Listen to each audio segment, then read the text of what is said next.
I am made to be free. Okay guys, tonight I am going to show you how to make some of the most delicious low-carb pizza you will ever have. Now, I've talked about the crust before. I've shown you how to make it before, but I think I went through it a little bit too fast. I thought I had done a video just on the crust, but I cannot find it. So I'm going to show you again in detail how to make the crust. But first, let me tell you everything that I have here. The ingredients for the crust. First, we have chunk chicken breast in water. Now, this is great value. It's a 12.5-ounce can. It only costs about $1.78 per can. You can buy a 2-can pack for like $3.58 or a 4-can pack for almost $8, but what I found is that it's cheaper just to buy 1 can at a time. If you're buying 2 cans, buy 2 single cans. If you're buying 4 cans, buy 4 single cans.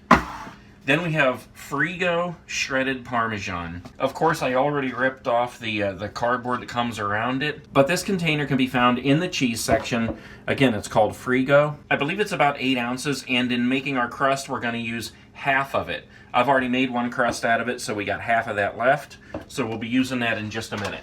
And the third and last ingredient for the crust is 1 egg. That's all you need for the crust. That's it right there. Now, this crust can be used for any kind of pizza you want to make. Whether you want to put regular sauce on it and use pepperoni, sausage, mushrooms, onions, green peppers, whatever you want to put on, it's totally up to you. I have used regular sauce, Alfredo sauce, and what I'm going to use tonight, which is taco sauce. The crust always stays the same. It's just the toppings that change. So basically, sky's the limit when it comes to the toppings. What I have tonight on hand, because I'm going to be making taco pizza, is some ground beef, black olives, Taco Bell taco seasoning. Now, the only reason I have this one is because I looked at the back, and this has the lowest amount of carbs out of any of the taco seasonings. Now, if you want to knock out the carbs altogether, you can use this Taco Bell hot sauce. This is from Walmart again. It's about $1.25 a bottle, and it has 0 carbs.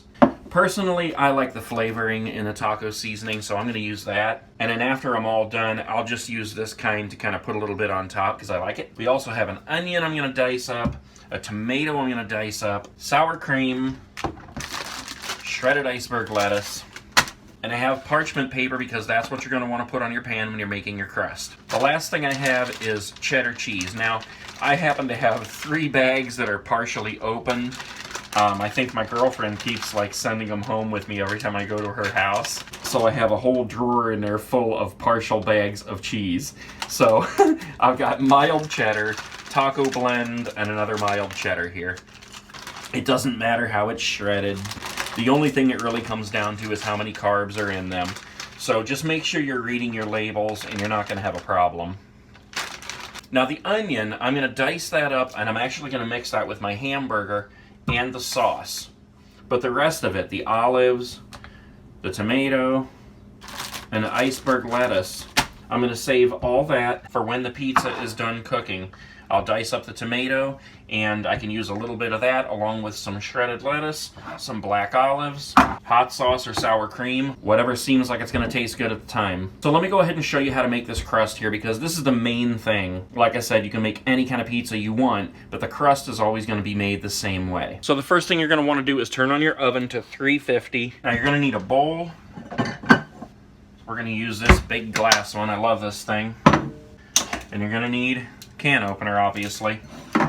Open up your chicken and you're going to drain it the best you possibly can because you really need this to be as dry as it can.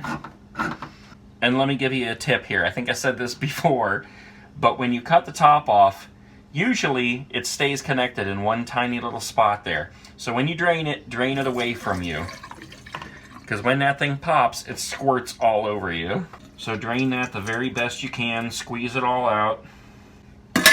Now you see how it's chunks in the can. We're going to want to take a fork and break that up. But first we're going to put some parchment paper on the pan.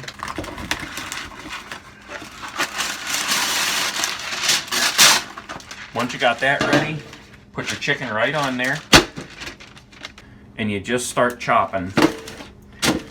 You can smash it because it will come right apart. You can use the edge of the fork and kind of chop it up. Whatever you have to do to get it into really small pieces, more like a shredded chicken instead of chunks. and you also want to spread it around the pan, because we're going to be putting this in the oven to dry out for a few minutes. You don't want it to be bone dry, you just want it to be dry enough where there's not very much moisture in it. Because I've made it before without drying it out just to test it, and it really does give you a really moist crust. But if you dry it out, it will allow you to pick it up and actually hold it like a piece of pizza. Okay, there we go. You see how it's all spread out there, and I've smashed it down and broken it up into tiny little pieces. Now we're going to put that into the oven for 10 minutes at 350. Now while that cooks, we can prepare the rest of the stuff for the crust, which is 1 egg,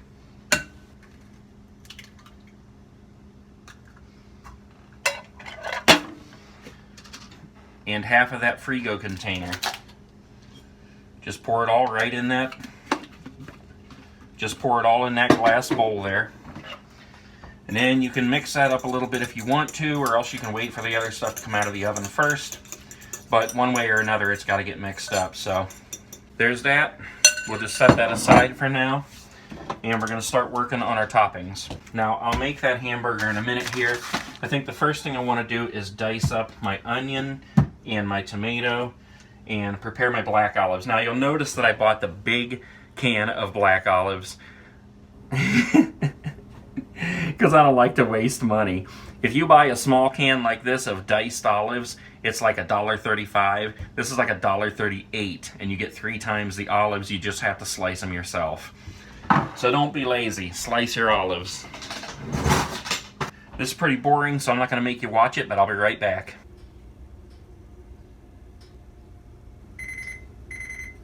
Okay, so the chicken is done drying. We're going to shut that thing off. Pull our chicken out, and you can see it's steaming. It's a little bit brown, and it's just dried perfect enough. It's not over dried. Still has a little bit of moisture in there. We're going to mix it with our egg and the grated Parmesan. And here's how I do that. Pick it up right in the parchment paper and pour it in. Save that parchment because we're going to be using it again in a minute. But we mix all this together really good. Now, if this is the first time you're making this crust, you're going to notice that the chicken does smell a little bit like tuna. I mean, it's chicken in water in a can, so it's going to smell like that. It's not horrible. Believe me, the crust does not taste like chicken in a can. Okay, so we got that all mixed up. Next thing we're going to do, bring our pan over here. Same piece of parchment paper. You're going to pour it out on the parchment. Okay, now look at this. It doesn't look like crust. It's not a ball of dough. So what you got to do is spread it out on the parchment paper on the pan. The size of pan that I'm using right now is about a 9 by 12, and this will almost fill that entire pan. What I do to spread it out pretty good is I kind of chop at it like this, and that'll help it to move across and spread out, and it'll be nice and even in the end. It doesn't have to be perfect. So this is how it looks at the moment, which is pretty good already. And you could put it in just like that. You want to do your best to make the edges nice and snug and tight, because that's what's going to give you an actual crust. If you just kind of have it laying around there and it's all jagged, I mean, you're going to have a jagged crust and it's going to be more dry. So you want to try to keep it the same thickness all the way through the crust, all the way out to the sides. Now I like to take this a step further, use another piece of parchment on top, and really smooth it out and get it a nice shape. That's not really necessary, that's just the way I am. Obviously, you're going to use twice the parchment paper if you're going to do it this way, so. And I know I'm standing here talking about saving money, and then I'm using double what I need to. But I'm a nerd like that. Okay, that second piece comes off, and this is what you're left with. A really nice looking piece of what's going to be a pizza crust. Now, if you want, depending on what kind of pizza you're making, I mean, you can put stuff on here like, here's onion powder, garlic powder if you're going to make a regular pizza. I don't know, all my stuff in there is buried, but you get what I'm saying. You can use Italian seasonings on here if you want to, but now is the time to put it on before you actually bake the crust. So this is not yet ready for the toppings. We're going to put this back in now for another 10 minutes, and that is what will actually bake the crust. It'll melt the cheese that's in there and cook the eggs, and it'll all kind of stick together and nice and make one nice crust that you can pick up in the end and hold like an actual piece of pizza. Okay, so we got the timer back on for 10 more minutes. While that's in there, I'm going to go ahead and brown my hamburger, mix up the taco seasoning. I'm going to put my onions in there and just continue to prepare whatever I'm going to use for my toppings. And I'm not going to make you watch me do that. We've already spent so much time doing the crust. That was the important thing. And this stuff's all secondary. You know, like I said, you can put on whatever kind of toppings you want.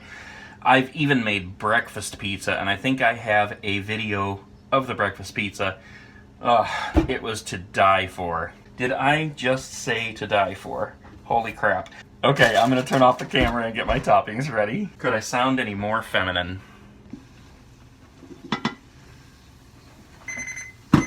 Alright. Just in time. Crust is ready to come out, and I'm done preparing everything. Okay, yeah, that cooked up pretty good. Now you can't see it very well, but there's our crust. And that is actually almost 1/4 of an inch thick all the way through. Just that one can of chicken, a little bit of grated Parmesan, and one egg. So basically all I'm going to do now is put the toppings on that I want to be on while it bakes again in the oven. That's the only problem with this. You bake it 3 times for 10 minutes each, which is a half an hour already, and then you've got probably about 20 minutes in preparation. But the thing is that if you were to order a pizza, if you break down off of your diet and you go ahead and order a Pizza Hut pizza, it's going to take at least that long to get here, and you will have broken your diet. So there's a couple ways we could do this. Number one, I could take this hot sauce, I could pour a little bit of it on the crust, and that would give us kind of a sauce on the crust like you would if you were making a regular pizza. I can just take my seasoned beef and go ahead and put that on first, and then the cheese, and stick it right in there, which is exactly what I'm going to do. I'm just going to save the hot sauce and put it on last.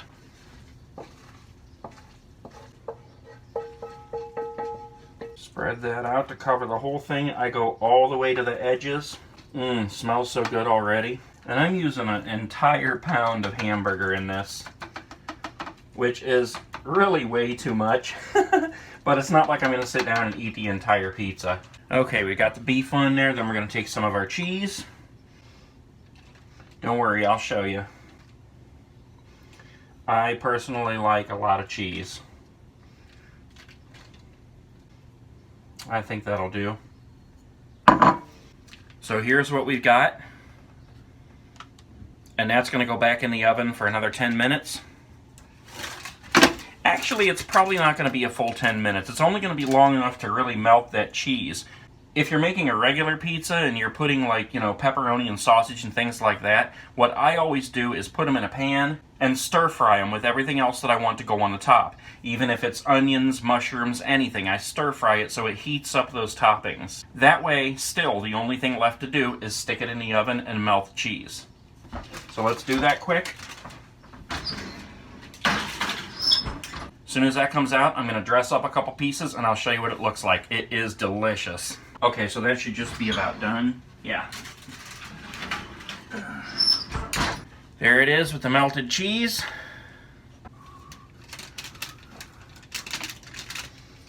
And look how big of a pizza that makes.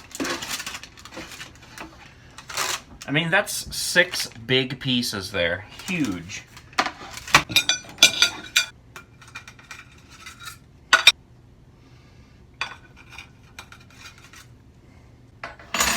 Okay, look at that, it's coming along great. Now you just add your toppings.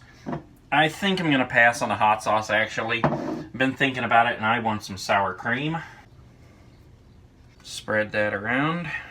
And we'll do some black olives. A little bit of tomatoes.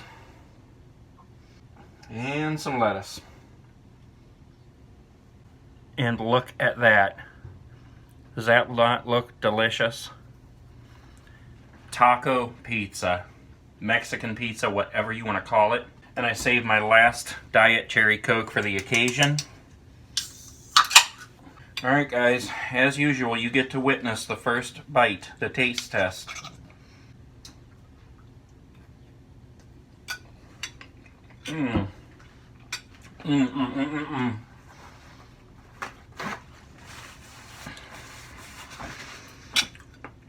That is unbelievable.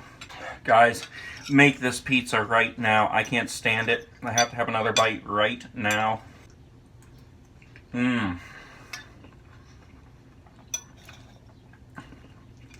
That is so good.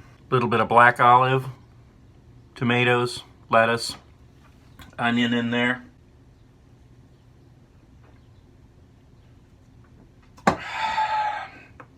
Now that is the reason I do a low-carb diet. Alright guys, that's it. I'm going to finish this pizza because it is so delicious. If you're new to the channel, give me a thumbs up, leave a comment below, subscribe. Make sure you hit that little bell so you will probably get notifications if YouTube ever decides to send them to you. I'm going to eat my pizza. I'll see you guys later. Peace.